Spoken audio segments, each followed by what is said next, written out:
Hey everyone, this is Tim from YourSixStudios. Today in this video, I'm going to go and show you how to turn on automatic updates on your PlayStation 5. So let's go ahead and jump to the video right now.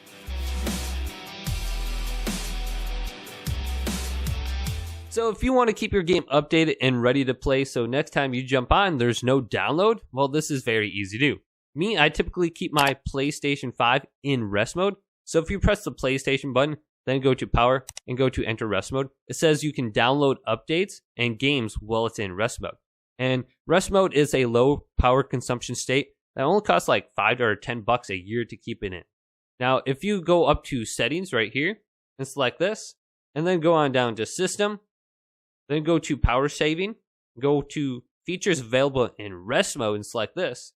Make sure you're staying connected to the internet when you're in rest mode, so you can download game updates and files.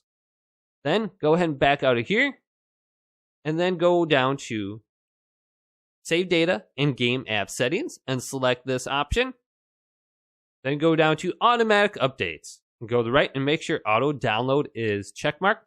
Your PS5 will check for the latest updates and download files when they're available. So I have this checkmark. Then auto install in rest mode. If the game or app will be updated is in use, it will close the app to allow the update to be installed. So you have to have both these checkmarked as well. And then for some reason the game isn't updating automatically, go over it and press options and go to check for update. It will tell you if you have the latest version or not.